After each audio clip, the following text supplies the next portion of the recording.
interactional competence. So why do we want to develop interactional competence in the beginning level?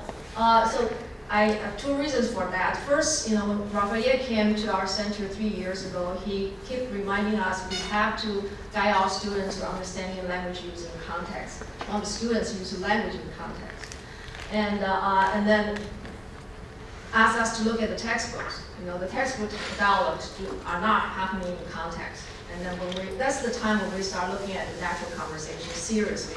Honestly, all of us have never looked at natural conversation critically before because we all depend on textbooks. So this is a time when we starting to look at natural conversation, we understand the importance of interactional competence.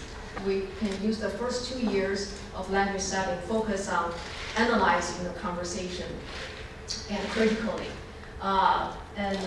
This is one of our goal, our center, to develop students' critical thinking and analytical skill. So we don't have to wait to students when they go to advanced level to analyze written text. The first 2 years, our students can do with their linguistic resource to look at the daily conversation critically.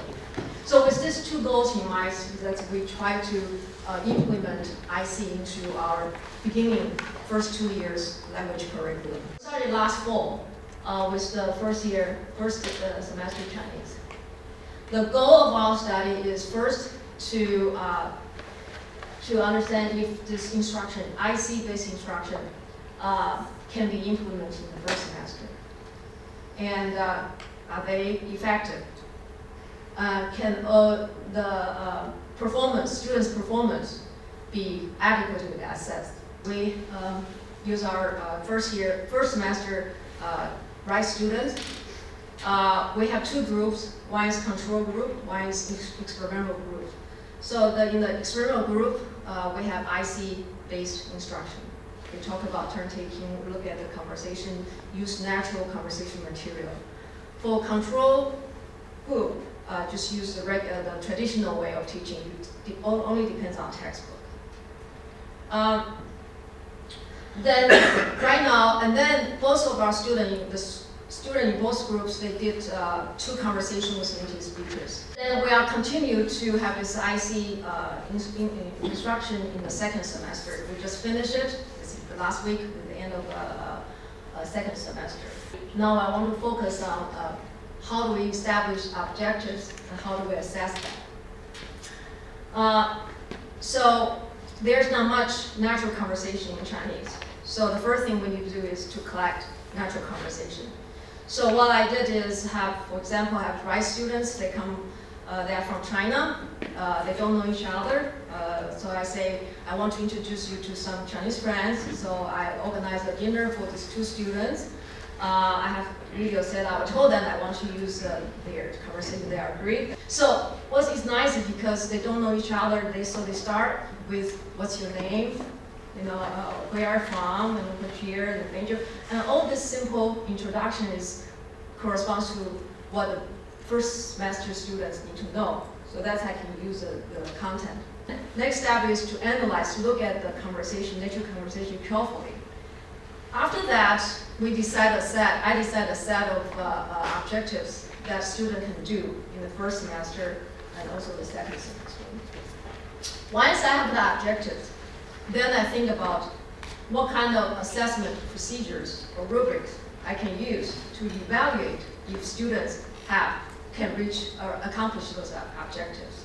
So that's assessment. And then I have objectives and assessment procedure.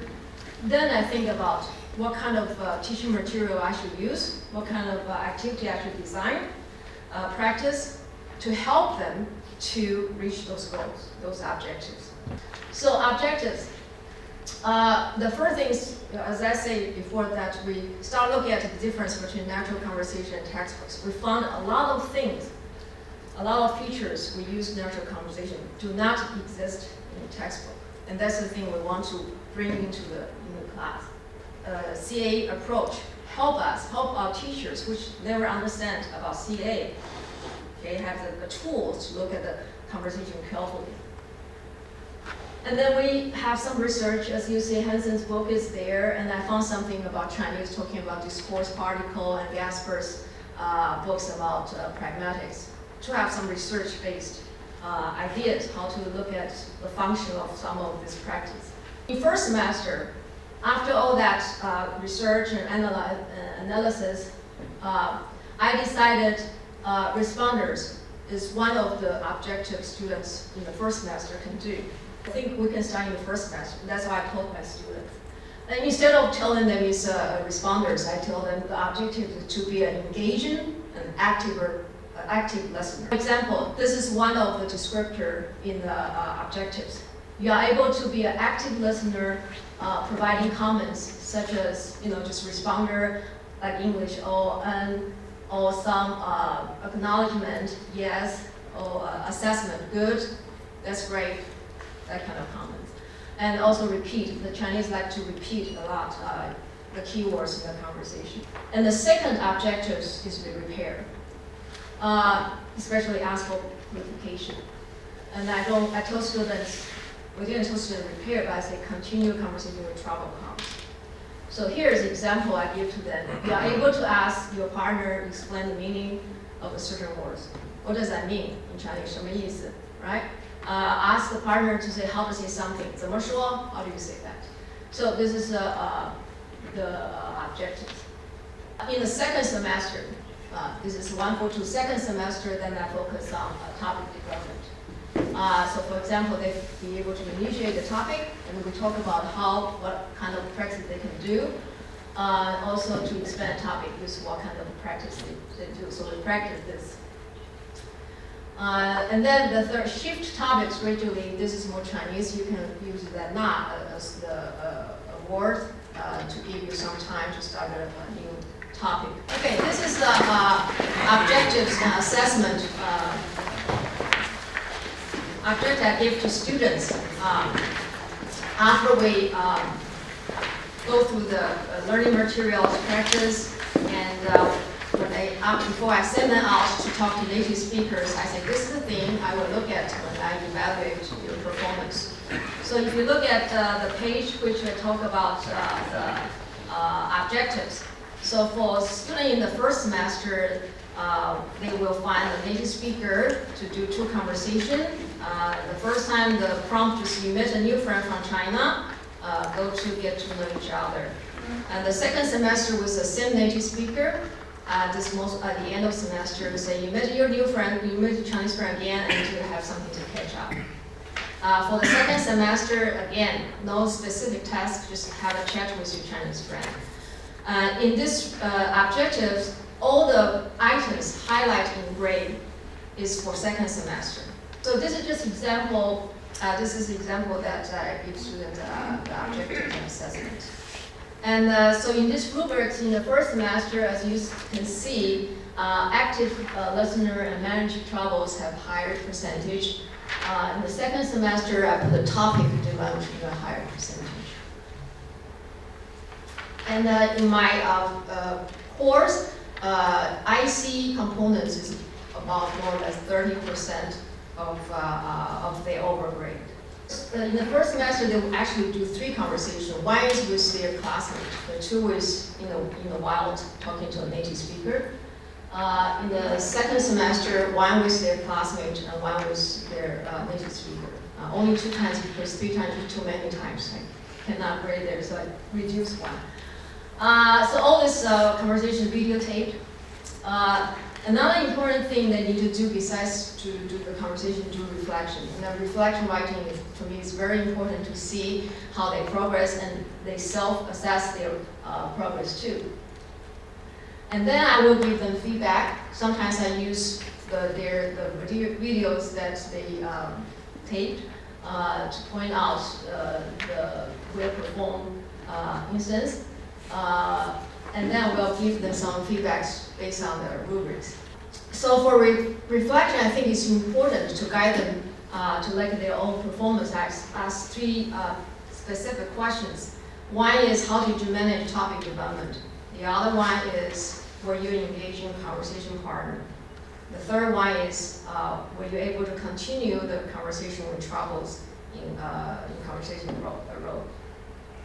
So for each of these questions, I asked them to first transcribe in English one willed perform exchange, and one which did not go well between you and your friend. After they transcribe, I asked them to write an observation. They can do that in English because it's the first and second semester. To talk about why it went well and what went wrong. To talk about it. So this is really give them a chance to look at their performance critically. And the last thing, they have to reflect the overall performance in English, half page in English. How did they do in this conversation compared to previous one? Which area they should improve. Here is an example of students' reflection. This is between student and students, and this is by Judy. It's at the end of conversation. She said, I need to do study. And her partner, Will, did not understand. And Judy say, I need to do study now.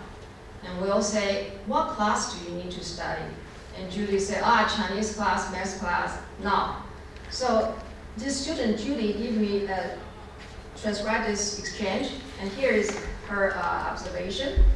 Here I was trying to find a smooth way to end the conversation by saying that I needed to go study right now. He did not understand what I was saying to do, but maybe I was not being clear enough. It is a very awkward last-minute conversation where I was trying to close the conversation without simply saying goodbye. Instead of saying, now I have to study, go to study, I could have tried to end the conversation in a clear way. So in this way, students show me to understand the more preferred way to close the conversation, okay? And then she's thinking about how she can improve that. And here is a good well-performed example from Sam. This is between student and native speaker. So it's talking about a camping trip. So my students say, who did you go with? The native speaker say, my roommate Evan and also Darren. And Sam said, oh, I know them. How long did you go? We were there for 3 days, just came back yesterday. How did you sleep? Not too good. We had 5 people and in a tent we only fit 4 people. It was too small. And my students say, it's quite troublesome. Okay, so here he comments, oh, I know them, right? You know, then the students, and asks the question, how long did you go? So he tried to expand the topic, right, by asking questions. And then continue another question, how did you sleep? And here provide a comment. You know, he understands that it is, you know, too small, and comments, oh, that's very troublesome, which is very good use of that phrase. So here's his reflection. I was very engaged in conversation. I make sure to comment on the things he said instead of just hearing them. This is very important. I think he understands in the conversation you need to be engaged and not listen. He told me about his camping trip. I asked several questions about his experience. That's a good example of expanding the conversation topic. Okay. So the overall performance here.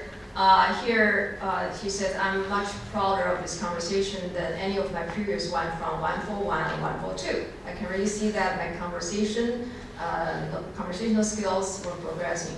My questions were relevant. That shows that I was truly engaged in the conversation. I told myself that I want to avoid the basic and irrelevant questions like, how many people are there in your family? Okay, which I did. And this around, I was able to use the common terms like 就 and 然后. I was disappointed in myself previously for not using them, although I knew how to. And 就 and 然后 is kind of discourse linking words. To me, this is very significant because when I've been teaching Chinese for so many years, I actually never expect students can use these 2 terms in their in the oral performance, because we told these 2 terms in the textbook in very isolated sentence context, you know, 1 sentence or 2 sentences, not in a discourse to link your comments. And then from the natural conversation, we can show students these 2 words, actually not just in the 2 sentences, you can link the dialogue, you know, comments through the conversation, and then got it, and then try to use that. So I think it's very significant. And the second, the students say, overall, I think doing all this conversation makes me think about how I conduct everyday conversation in English. I think this is very important too. because this I think is where critical thinking coming. Right now, in the first semester, we can have students to think about their own language, right? So I think this is a very way to reach the goal to really develop their critical thinking and analytical skill by just looking at the conversation, how it works. Here is I give the conversation grades. So the conversation 2 times, 10% each time, and the conversation is 6%, the reflection, what they wrote is 4%. And here is a grade I give to them. Here you see the criteria here. Here's the feedback I give to them. And from 1 point to 5, this is, and then calculate to 1%. And this is the conversation out of the 6% they got with 4.2. And for reflection is 4%. He got 4 because even though he didn't have the best conversation performance, but he really critically looked at his own conversation and wrote a very good observation. So got 4 points there. So I show you that how we set the goals for first semester for IC and how we assess them in the first and second semester. And I said that student reflection is particularly important. It really shows us how they are aware of interactional practice and they are able to analyze the conversation sequence critically. So for first year's Chinese curriculum, I can say that we kind of developed the interactional competence for students, even though I need to look at the data more carefully to make the claim. And we designed a way to assess students' interactional performance. And through this practice, analysis, I think we developed student critical thinking, how language use in context.